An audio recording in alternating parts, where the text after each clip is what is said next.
One of the most important concepts in language learning is the idea of principles versus methods. But it's not just language learning. If you understand principles and methods, it can help improve your thinking and your chances of success in anything that you choose to do. It's not about the money, Gene. It's about the principle. Yeah, it's about the principle. Now, I'm fascinated by this topic because it can explain a lot of complex human behavior, such as why experts aggressively debate one another in certain fields. So in this video, I want to take a look at cooking as well as the world of dieting and language learning to help you get a perspective on principles and methods and their impact in various fields. So what is the difference between a principle and a method? Well, Harrington Emerson said that methods are many, but principles are few. Methods always change, principles never do. The person who grasps principles can successfully select their own methods. The person who tries methods, ignoring principles, is sure to have trouble. Now, a really simple way to think about a method is that it is like a recipe in cooking. You can think about the steps in a cake recipe as a simple method for making a cake. Today's program is all about making cakes. Now, there are as many different cake recipes as there are chefs that make them, but all cake recipes have a few things in common. The ingredients are either there for taste, or for the chemistry of baking, and sometimes both. For example, cakes usually have a rising agent, a binding agent, a browning agent, a type of sweetener, and a type of fat. And if you understand which ingredients do what, you can then substitute them for any other ingredient that fills that same role. And so you can think of a recipe as the method, and then something that is required for all cakes, like a rising agent, as a principle that needs to be there in order for a cake to turn out as we want it to. So how then do we take this simple metaphor and apply it to other fields? Well, several years ago, I went to see a nutritionist, and he gave me one of the best demonstrations of principle-based thinking that I've ever seen. When I first sat down with him, I wanted to know how he would navigate the seemingly endless world of debates that go on with dieting. You know, carbs are good for us. Carbs are bad for us. Fat is good for us. Fat is bad for us. Meat is good for us. Meat is bad for us. How is he going to navigate these questions in a world where experts aggressively feud over whether carbs are good for us or not? 10 calories. I didn't say anything about Gary, how much you have to eat. I'm not done. Okay, no, but you're insulting me, Gary, Stefan. You got to stop doing that, dude. Gary. You keep acting like you think I'm an idiot. All right, are you done now? Are you done? Now, his response to this question was fascinating. Now, big disclaimer, this is not nutrition advice. This is information for education purposes only. Please see a doctor or nutritionist if you need help with your diet. Now, with the disclaimer out the way, he said to me, Andrew, I want you to think of any food, and I want you to put it on a scale. At one end, we have high calorie, low nutrient foods such as soft drink or even a cup of sugar. And at the other end, we have low calorie, high nutrient foods such as kale or spinach that have lots of vitamins and minerals and very few calories. And then any other food you can think of will fit somewhere in between. Now, we said our goal is to always try to get to the high nutrient, low calorie end of the scale. Whenever you are deciding between two food options, go for the one at that end of the scale. And so this nutritionist has demonstrated in a very simple sentence or two the principles behind all diets. And so when you start to understand that, you can see that most diets are methods or recipes that attempt to do this in one way or another. They try to help us get to the high nutrient, low calorie end of the scale. So if you look at the list of diets available on Wikipedia, you can see that there are dozens and dozens of them. And if we look closely, we can see that most provide a set of rules that aim at taking away certain foods, usually with higher calories and lower nutrients like soft drink, cakes, ice cream, or French fries. We can then also start to see why any person could have success or failure on any given diet. For example, if we pick the paleo diet, one of the foods that is allowed is coconut oil, which is very high in fat and doesn't have a lot of nutrients. And so we could imagine a dieter that is diligently following the rules of the diet. And since coconut oil is allowed, they may start putting it on everything they eat, increasing the calories of every dish without increasing the nutrients, moving them towards the wrong end of the scale. Right? And now this is where principles and methods interact. Even within a strict set of rules, we can still find ways to go against the underlying principle. But if you can align the method with the underlying principle, you'll increase your chances of success. And if you really understand the principle,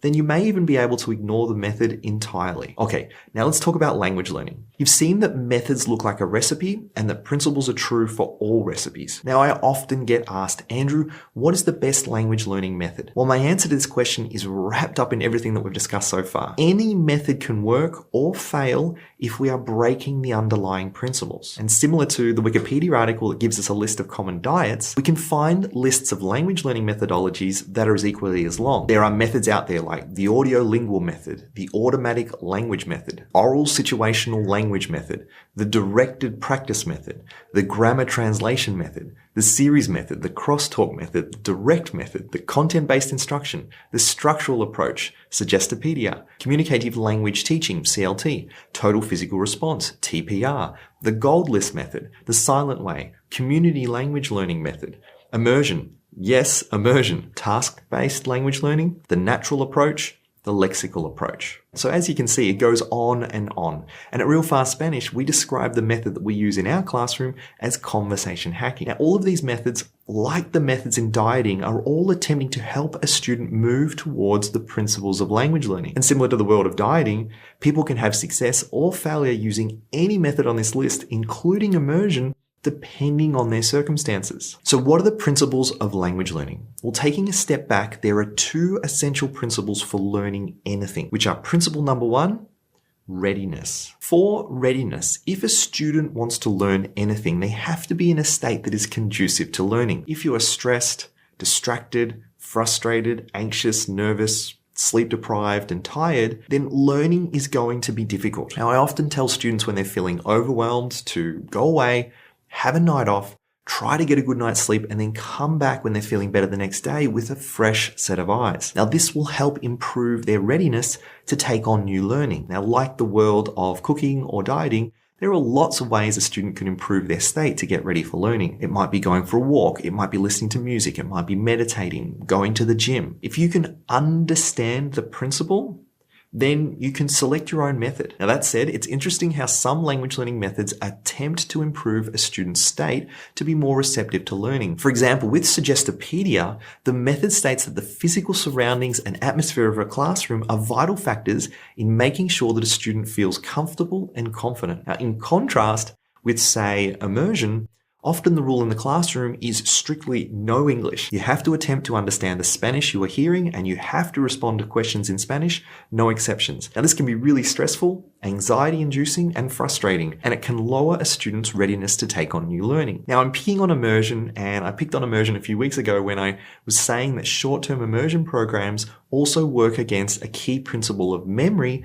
in spaced repetition. And in this video, I'm providing a little more context around where I'm coming from, and that is that any method can work, but if we ignore the principles, we are sure to have trouble. Now, for the other principle of language learning, this is best summed up by a quote by the famous football coach Vince Lombardi. It said, "Practice doesn't make perfect, perfect practice makes perfect." And I like to extend that quote one step further and say that there is no such thing as perfection in language learning. So principle number two, great practice makes great. So therefore, when it comes to the principles of learning anything, you want to ensure that you are ready to learn, you are well rested and not stressed. And then you need to up the quality of your practice, whatever it is that you are doing. And so what does quality practice look like? And what does it look like in language learning? Well, quality practice is going to look different in different fields. It's going to look different if you're learning to surf or learning a musical instrument. But quality practice is aimed at improving your skills as much as possible. And so for language learning, a measure of good quality practice is the improvements in your primary skills of language learning, which are your knowledge of sounds,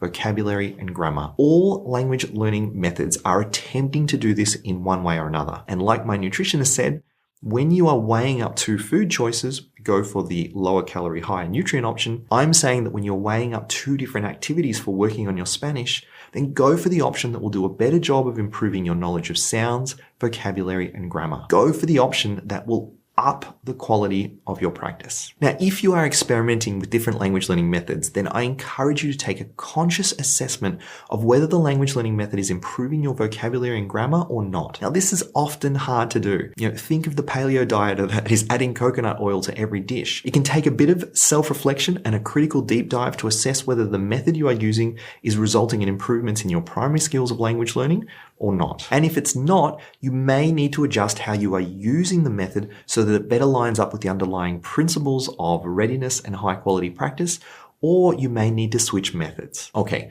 as I mentioned, this is a fascinating topic and it applies to many fields. It explains a lot of complex human behavior around why people persist with activities that aren't working for them, including experts with large followings in certain fields. Now, I'm guilty of this as well. Now, in the past, I have persisted with certain methodologies and failed as a result of ignoring an underlying principle. And this happened recently with my rock climbing training. Now, I wanted to include this story, but I know this video is getting really long, so maybe I'll save it for another day. The message and the key takeaway of this video is that it's not always easy to think with a principle-based approach, and we can get tricked at times, including experts.